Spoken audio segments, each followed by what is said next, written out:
नमस्कार मित्रों, सीताराम। मित्रों, आज के इस ज्योतिष कार्यक्रम में मुख्य टॉपिक था काल सर्प दोष। कुंडली में काल सर्प दोष बहुत ही भयानक दोष माना जाता है।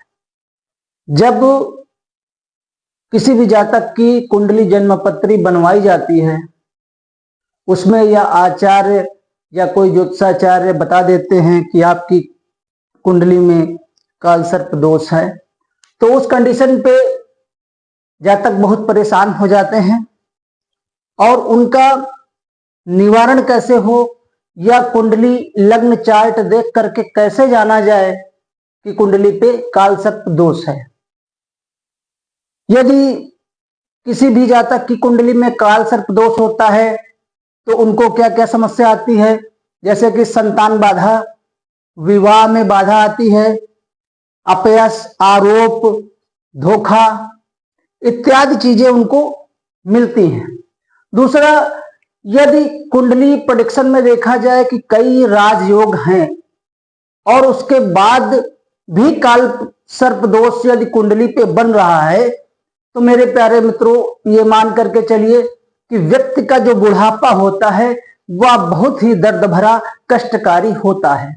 उस कंडीशन पे राजयोग यदि कुंडली पे बन रहा है तो करना क्या चाहिए, इसकी शांति अवश्य करा लेनी चाहिए। क्योंकि शास्त्रों में जो जन्मपत्री पे दोष निकल करके आते हैं, उनके उपायों के लिए शास्त्रों में ऋषि मुनियों ने अपनी भावी पीढ़ी की सुख समृद्धि के लिए जो शास्त्र सम्मत उपाय दिए हैं, अगर उनको हम अपना लेते हैं तो मेरे प्यारे मित्रों, निश्चित रूप से आप ये मान करके चलिए कि दोष का शमन हो जाता है, परिहार हो जाता है, निवारण हो जाता है और जीवन सुखमय बनता है। यह ज्योतिष का मानना है और यह विद्वानों का भी मानना है। तो आइए जानते हैं कि कुंडली पे काल सर्प दोष को कैसे देखते हैं। मेरे प्यारे मित्रों, मेरा ज्योतिष कार्यक्रम जो होता है उस पे अभी तो हम फिलहाल जो लग्न चार्ट पे, कुंडली पे जो आपके दोष बनने वाले हैं, दोष बनते हैं, उनका भी हम यहाँ पे चैनल में लगातार अपने सोशल मीडिया के माध्यम से वर्णन कर रहे हैं। इसके बाद जो हमारे कार्यक्रम आएंगे उसमें हम राजयोगों की बात करेंगे, जिससे कोई भी व्यक्ति अपनी कुंडली देखेगा तो उस पे वह देख लेगा कि कौन सा राजयोग है, हमें अच्छा क्या जीवन में मिलने वाला है और कौन सा हमारी कुंडली में दोष है जिसका हम उपाय करें, जिससे हमारा जो राजयोग बन रहा है वह निश्चित रूप से फलीभूत हो जाए, उसमें किसी भी प्रकार की बाधा न आए। तो राजयोग का वर्णन करेंगे बाद में। अभी फिलहाल जो दोषों का वर्णन कर रहे हैं उस पे हम उपाय भी बता दे रहे हैं।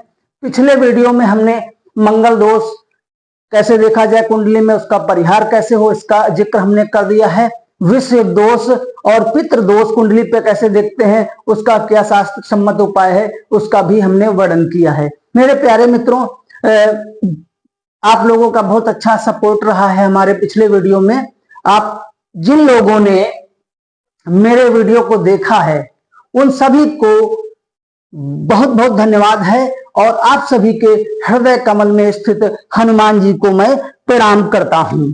और आप लोगों से यह एक अनुग्रह भी हमारा रहेगा कि यदि आप हमारा वीडियो देखते हैं तो वीडियो में सीताराम अवश्य लिख दें और अपने इष्ट मित्रों को अवश्य ही शेयर करते रहें, फॉरवर्ड करते रहें, जिससे यह जानकारी अन्य लोगों को भी मिले और उनको भी इस कार्यक्रम के माध्यम से लाभ पहुंच सके। मेरे प्यारे मित्रों, हमारे इंस्टाग्राम या फेसबुक या यूट्यूब, जहां भी आप हमारे इन वीडियो को देख रहे हैं, कृपया लाइक कर दें, कमेंट कर दें और शेयर करते रहें। अगर आपने हमारे फेसबुक कार्यक्रम में देखा है तो चैनल, हमारे फेसबुक को फॉलो कर लें। यूट्यूब में अगर आप देख रहे हैं तो यूट्यूब चैनल को सब्सक्राइब कर लें, जिससे जब भी जो भी वीडियो चैनल के द्वारा अपलोड हो उसका आपको नोटिफिकेशन पहुंचे। क्योंकि ये सोशल मीडिया साइटें जो होती हैं, अगर कोई वीडियो हम लोग अपलोड करते हैं तो उसका नोटिफिकेशन आपके मोबाइल में जाता है कि यह मैसेज आज यह वीडियो आज अपलोड हुआ। तो आप कार्यक्रम, चूंकि व्यस्तता की लाइफ है, सबके पास व्यस्तता है, किसी के पास समय नहीं है, रोजी रोटी के लिए सब लोग परेशान हैं, कंपटीशन का समय है। अभी बच्चों के लिए भी बहुत सारे कार्यक्रम हम लेकर के आएंगे कि बच्चों को कैसे पढ़ाई करना चाहिए और बच्चों की कुंडली में जो दोष है उनका कैसे समन उपाय किया जाए, जिससे बच्चे भविष्य में उन्नति को प्राप्त कर सके, पढ़ाई में उनका मन लग सके, उनका मन विचलित न हो। इस विषय पर भी हमारा उद्देश्य है वीडियो लाने का। तो आप लोग हमारे चैनल को सब्सक्राइब कर लें, अन्य लोगों तक शेयर कर दें, जिससे अन्य लोग, जैसा कि हम आप सभी जानते हैं, यह लग्न चार्ट है, लग्न चार्ट। इसे कुंडली भी बोलते हैं और जन्म पत्री भी बोलते हैं। आप सभी लोगों से समस्त जनमानस से हमारा अनुग्रह है कि जैसे ही बालक जन्म हो बालक का धरातल पे, तो उसका बर्थ डिटेल निश्चित रूप से नोट कर लेना चाहिए और नोट करके अपने जो भी नजदीकी आचार्य, विद्वान या ज्योतिषाचार्य हैं, उनसे संपर्क करके निश्चित रूप से अपना जन्मांग, लग्न चार्ट या कुंडली अवश्य बनवा लेना चाहिए। कुछ लोगों का विचार आता है कि हमारे यहाँ कुंडली नहीं बनती, हमारे यहाँ जन्म पत्री नहीं बनती, ऐसा है, लेकिन ऐसा शास्त्रों में कहीं वर्णन नहीं है। आज तक हमने स्टडी किया है, कहीं भी हमें लिखा नहीं मिला कि व्यक्ति का लग्न चार्ट या जन्मपत्री नहीं बनवाना चाहिए। भगवान श्री कृष्ण का भी लग्न चार्ट जन्मपत्री बना था, भगवान श्री राम जी का भी लग्न चार्ट जन्मपत्री बना था। जब देवताओं के लग्न चार्ट जन्मपत्री बनी थी, तो हम आप साधारण मानव हैं, हम आपको निश्चित रूप से बनवाना चाहिए। मेरे इस वीडियो को जो भी ज्योतिषाचार्य या कर्मकांडी ब्राह्मण देख रहे हैं, आप सभी को बारंबार प्रणाम है कि आप इस पूर्वजों की, देवताओं की, ऋषियों की विद्या को बढ़ाने में सहयोग कर रहे हैं, इसलिए आप सभी को बारंबार प्रणाम है, नमस्कार है, सीताराम है। मेरे प्यारे मित्रों, यह लग्न चार्ट है। लग्न चार्ट में काल सर्प दोष कैसे जाने और काल सर्प दोष कितने प्रकार का होता है, इसमें कोई घबराने की जरूरत नहीं है। अभी हम बहुत ही आसान उपाय भी बता देंगे आप लोगों को, और कैसे कुंडली देख करके ही जान लें कि हमारी कुंडली पे काल सर्प दोष बन रहा है। तो मेरे प्यारे मित्रों, 12 प्रकार के काल सर्प दोष माने गए हैं। अब जैसे मान लीजिए यह पहला घर हुआ और यहां पे राहु विराजमान है। राहु के ठीक 7वें घर में केतु होते हैं। चाहे जिसकी कुंडली उठा करके देख लिया जाए, आपको अगर लग्न में राहु है तो केतु 7वें घर में आपको मिलेंगे, यानी राहु अपने से 7वें घर में केतु, 7वें घर में केतु रहते हैं। तो यहां पे जैसे राहु लग्न में है और 7वें भाव में, सप्तम भाव में केतु है, बाकी जो ग्रह हुए 7 ग्रह, वो यदि इस तरफ या इस तरफ हो जाए तो उस कुंडली पे निश्चित रूप से काल सर्प दोष बनता ही बनता है। जैसे यहां लग्न में राहु देखा, केतु यहां पे देखा, बाकी जो बचे 7 ग्रह हैं वह इन दोनों ग्रहों के इस तरफ हो जाए, लेफ्ट यानी बाएं या राइट दाएं, तो काल सर्प दोष का निर्माण हो ही जाता है। वहां पे मान लेना चाहिए कि हो गया, निश्चित रूप से होता है, यही शास्त्रों में वर्णन है। दूसरा, यदि मान लीजिए राहु यहां पे है, अब यहां पे राहु प्रथम भाव में, सप्तम भाव में केतु, तो ये अनंत नाम का काल सर्प दोष यहां पे बन जाता है। यदि राहु दूसरे घर में और केतु 8वें घर में हो जाए तो ये वासुकी नाम का काल सर्प दोष का निर्माण यहां पे हो जाता है। यदि राहु आपका 3रे भाव में और केतु आपका 9वें भाव में हो जाए तो यहाँ पे कुलिक नाम का काल सर्प दोष का निर्माण होता ही होता है। और यदि ये आपका 4th भाव में राहु हो जाए, बैठ जाए, और 10वें भाव में केतु हो जाए, क्योंकि राहु से केतु हमेशा 7वें घर में होते ही होते हैं, तो यहाँ पे शंखचूर्ण नाम का कालसर्प दोष बन जाता है। इसके बाद यदि राहु यहाँ पे पंचम भाव में हो और केतु यहाँ पे एकादश भाव में हो जाए तो ये आपका पद्म नाम का कालसर्प दोष का निर्माण यहाँ पे होता है। यदि राहु आपके खष्ट भाव में हो जाए और केतु यहाँ पे द्वादश भाव में बैठ जाए तो ये महापद्म नाम का कालसर्प दोष का निर्माण यहाँ पे हो जाता है। यदि राहु यहाँ पे 7वें घर में आ जाए और केतु यहाँ लग्न में आ जाए तो तक्षक नाम का कालसर्प दोष का निर्माण हो जाता है। यदि राहु यहाँ पे अष्टम में बैठ जाए और द्वितीय भाव में केतु आ जाए तो यहाँ पे कर्कोटक नाम का कालसर्प दोष का निर्माण हो जाता है। यह कर्कोटक नाम का कालसर्प दोष कुंडली में बहुत ही भयानक होता है। इस दोष का परिहार समन अवश्य करा लेना चाहिए, क्योंकि होता क्या है, इस कर्कोटक नाम का जब कालसर्प दोष बनता है तो वहां पे नाग के या सर्प के डसने का भय बना रहता है। तो उस कंडीशन पे जीवन काल में यदि उपाय नहीं किया जाता है तो वहां पे ज्यादा चांसेस बनता है कि सर्प डसता है निश्चित रूप से। अब यहाँ पे यदि 9वें भाव में राहु आ जाए और ये पराक्रम भाव में तृतीय भाव में केतु आ जाए तो यहाँ पे शंखपाल नाम का कालसर्प दोष का निर्माण होता है। यदि यहाँ पे 10वें भाव में केतु आ जाए, राहु बैठ जाए और केतु यहाँ पे 4th भाव में हो जाए तो यह घातक नाम का कालसर्प दोष का निर्माण हो जाता है। यदि राहु यहाँ पे एकादश भाव में हो जाए और पंचम भाव में केतु बैठ जाए तो विषधर नाम का कालसर्प दोष का निर्माण होता है। यदि यहाँ पे आपका केतु हो जाए और यहाँ पे राहु हो जाए तो आपका शेषनाग नाम का कालसर्प दोष का निर्माण हो जाता है मेरे प्यारे मित्रों। तो ये तो रही कालसर्प दोष की बात। सीधा सा देखना यह होता है कि यदि राहु केतु दो ये क्रूर ग्रह, राक्षसी ग्रह माने जाते हैं, दो ग्रह बैठ गए आपस में और सातों बाकी ग्रहों को उन्होंने घेर लिया, चाहे लेफ्ट और चाहे राइट, तो वहां पे कालसर्प दोष का निर्माण हो जाता है। यह कालसर्प दोष बनता है तो बाबा भोलेनाथ की पूजा व्यक्ति को अवश्य करनी चाहिए। त्र्यंबकेश्वर में भी पूजा होती है। अगर आप संपर्क करेंगे, कुंडली पे कालसर्प दोष है, किसी ज्योतिषाचार्य से संपर्क करेंगे आप तो वो भी आपको शास्त्र सम्मत उपाय बता देंगे। यदि आप विद्वान आचार्य पंडित जी से, जो कर्मकांडी ब्राह्मण होते हैं, कर्मकांड कराते हैं, पूजन इत्यादि, उनसे संपर्क करेंगे तो वह भी मंत्र जाप इत्यादि के माध्यम से कालसर्प दोष का पूजन करा करके निश्चित रूप से शांति प्रदान करवाएंगे।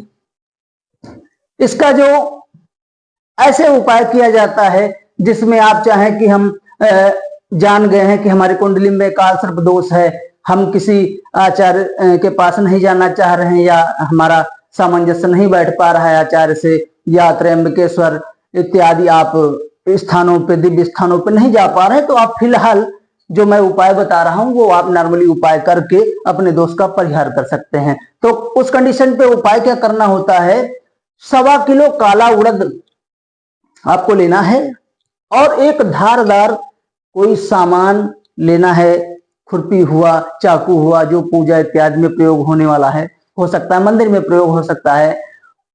आपको 1.25 किलो काला उड़द लेना है और एक चाकू इत्यादि जो धारदार वस्तु है, सामान है, वो ले लेना है।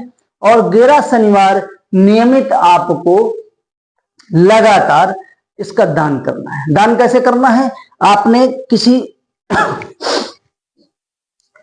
पात्र में 1.25 किलो उड़द ले लिया काला और चाकू या छुरी जो भी हुआ, खुरपी या कुल्हाड़ी जो भी हुआ, धारदार हथियार, वह रख लिया और रख करके हाथ में जल लिया, संकल्प किया भगवान भोलेनाथ, राहु भगवान, केतु भगवान, जो हमारी कुंडली में जन्म पत्री में दोष है, इसके समन के लिए मैं यह संकल्प लेता हूं कि मैं 11 शनिवार लगातार यह दान, आपकी वस्तुओं का मैं दान करूंगा, जिससे आप हम पर कृपा करें और हमारे समस्त दोषों का परिहार कर दें। शनिवार लगातार कर दें दान, निश्चित रूप से मेरे प्यारे मित्रों काल सर्प दोष का समन होगा। और दूसरा, फिर महीने में एक बार, जब 11 शनिवार लगातार आप कर लें, उसके बाद हर महीने एक शनिवार को करें। इस तरह से आपको 1 साल यह दान वाली प्रक्रिया करनी है। यह दान की जो सामग्री है, आप किसी ब्राह्मण को जो लेना चाहे, पुजारी को, या मंदिर में आप दान करेंगे तो निश्चित रूप से इन ग्रहों की शांति होगी। क्योंकि राहु केतु के लिए इन 2 वस्तुओं का दान किया जाता है, काला उड़द और धारदार सामान का। मेरे प्यारे मित्रों, अब कुछ विद्वान कहते हैं कि काल सर्प दोष नहीं होता, या ज्योतिषाचार्य या कर्मकांडी ब्राह्मण गलत बताते हैं, ग्रंथों में इसका वर्णन नहीं है।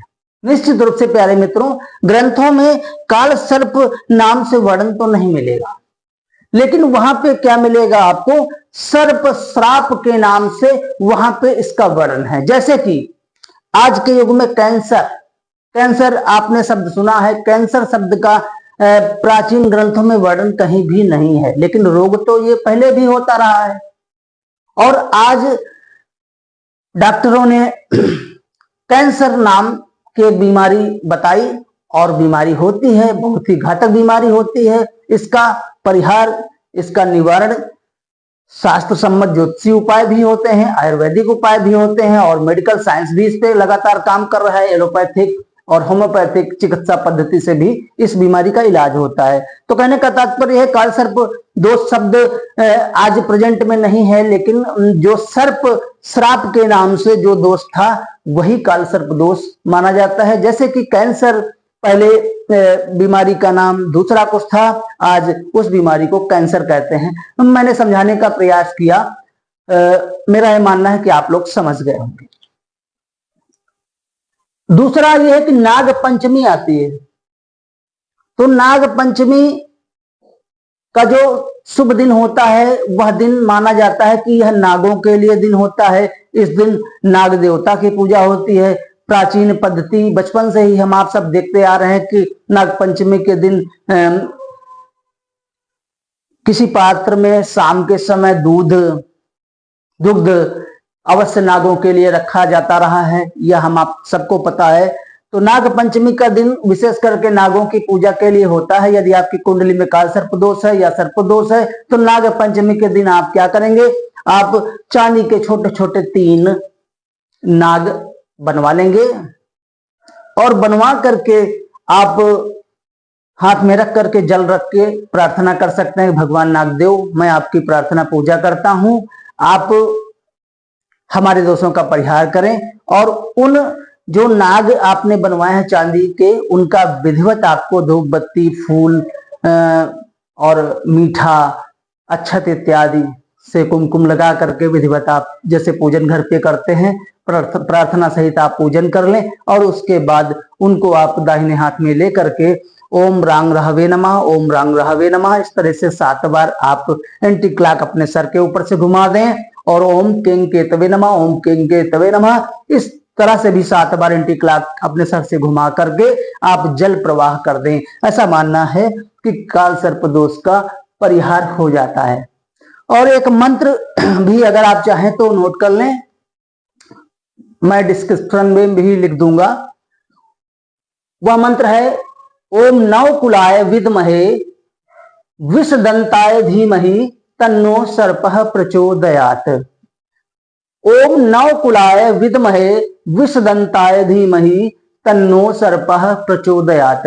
इस मंत्र का आपको जाप करना चाहिए। अगर आप इस मंत्र का अपनी नियमित पूजा पद्धति पे जप कर लेते हैं, भले ही 11 बार कर लें, 21 बार कर लें। दूसरा, ओम किंग केतवे नमः, या ओम रांग रहवे नमः, ये तांत्रिक मंत्र होते हैं। मैंने कई उपायों में बताया है कि आप तांत्रिक मंत्रों का जप करें तो आपको लाभ मिलेगा। अब लोग पूछते हैं गुरुजी तांत्रिक मंत्र कौन से होते हैं? तांत्रिक मंत्र ओम रांग रहवे नमः, ओम किंग केतवे नमः, ये दो जो क्रूर ग्रह हैं इनके तांत्रिक मंत्र होते हैं। आप इनका यदि पूजा पद्धति में नियमित शाम के समय इनका जाप करना चाहिए क्रूर ग्रहों का। आप सुबह मॉर्निंग में प्रयास करें कि पूजा में इनका जप ना करें, भले ही 11 बार करें, 21 बार करें, आप सायंकालीन पूजा में इन तांत्रिक मंत्रों का जाप करेंगे तो शुभ परिणाम मिलेंगे। ये अगर उपाय आप कर लेते हैं तो निश्चित रूप से काल सर्प दोष का शमन हो जाता है। मेरे प्यारे मित्रों, आप सभी जानते हैं कि भगवान बाबा भोलेनाथ के शिष्य सभी क्रूर ग्रह जो हैं रहे हैं और शुक्राचार्य जी भी भगवान शंकर बाबा भोलेनाथ की आराधना पूजा करते रहे हैं। भगवान भोलेनाथ ही सभी क्रूर ग्रहों के या राक्षस समुदाय के, राक्षस प्रजाति के देवता माने गए हैं, जिनकी तपस्या सभी ने की है और तपस्या करके सबने वरदान प्राप्त किया है। यदि आपकी कुंडली में ऐसे भयानक दोष हैं, काल सर्प जैसे दोष हैं, तो बाबा भोलेनाथ की, शिव की पूजा बहुत ही उत्तम और फलदायी होती है। बाबा शिव या भोलेनाथ के जो मंदिर हैं, दिव्य स्थान हैं, उनमें ऐसी कुंडली के दोष वालों को निश्चित रूप से बाबा शिव की पूजा ज्यादा फलीभूत होती है और बाबा शिव की पूजा उनको अवश्य करनी चाहिए और ये मेरे बताए गए उपाय अवश्य कर लेने चाहिए। होता क्या है कि जैसे किसी बालक ने जन्म लिया और उस समय 27 नक्षत्र कहां पे थे, उनकी क्या स्थिति थी, राशियां उनकी क्या स्थिति थी, ग्रहों की क्या स्थितियां थी, उस आधार पे एक प्रिंट चार्ट बन जाता है, वही कुंडली होती है।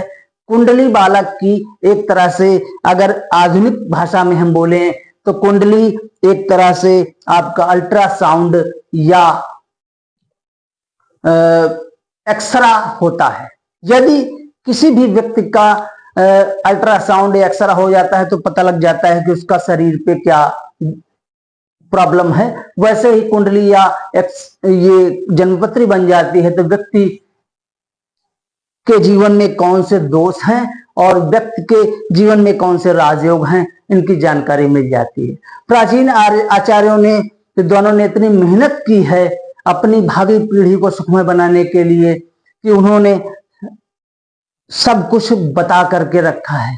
व्यक्ति का लग्न चार्ट ही देख करके बताया जा सकता है कि उसका संतान का योग क्या है, उसकी शिक्षा कैसी रहेगी, वो शिक्षा कौन सी पढ़ाई करे, व्यापार में सफल होगा कि नौकरी में सफल होगा, उसकी पत्नी कैसी आएगी, किस दिशा में उसकी शादी होगी, शादी का योग कब बनेगा, यहाँ तक कि उसका जो जीवन की अंतिम लीला है मृत्यु, उसका भी अनुमान लग जाता है कि कितने वर्ष का इसका जीवन है, अल्पायु है या दीर्घायु है, ये सब जानकारी मिल जाती है। वृद्धावस्था कैसी रहेगी, उसका बचपन कैसा रहेगा, इत्यादि नाना प्रकार की जानकारियां मिल जाती है। तो जब जानकारियां मिल जाती हैं तो निश्चित रूप से मेरे प्यारे मित्रों ये मान करके चलिए ये फायदा ही करते हैं। और कर्म से ही भाग्य बनता है और कर्म का ही भोग जीवन में होता है, या भोग लोक है धरातल, यहाँ पे व्यक्ति भोगने के लिए ही आता है। 84 लाख योनियों में भटकता भटकता व्यक्ति इतना दिव्य जीवन पाता है और वह कर्मों का ही भोग भोगता है। हमारा आपका अंतिम उद्देश्य है भगवान के श्री चरणों में स्थान मिले और सुखमय जीवन अपना पार हो जाए, यही उद्देश्य सबका होता है। तो यदि कर्मों से दोष बनते हैं, कर्मों से योग बनते हैं, राजयोग बनता है, तो यदि आपको पता लग गया, हमें पता लग गया कि कर्मों से ही हमारा दोष बने हैं, कर्मों से राजयोग बनते हैं, तो आगे कौन से कर्म ऐसे कर लिए जाएं, अपना लिए जाएं, जिससे हमारी जीवन में हमारी कुंडली में जो दोष हैं वो योग राजयोग बन करके हमारे जीवन में एक तरह से चमत्कार प्रदान करें, ऐसी विधा का नाम ज्योतिष है। ज्योतिष एक ऐसी विधा है जो ज्योतिष यानी परमात्मा, ईश ज्योति यानी प्रकाश, ईश यानी परमात्मा का प्रकाश, ज्योतिष के माध्यम से व्यक्ति के जीवन में कब क्या हो सकता है, किन कर्मों को, किन संस्कारों को करके, किन उपायों को करके जीवन में परिवर्तन किया जा सकता है, किस स्टेज में क्या सावधानियां बरतनी चाहिए, इन सभी की जानकारी ज्योतिष देता है मेरे प्यारे मित्रों। तो यह कार्यक्रम हमारा आज कालसर्प दोष के विषय में रहा है। ज्योतिष क्या है इस विषय में भी हमने व्यापक ही चर्चा की है। अब अगले नेक्स्ट कार्यक्रम में फिर आपसे मिलेंगे मेरे प्यारे मित्रों।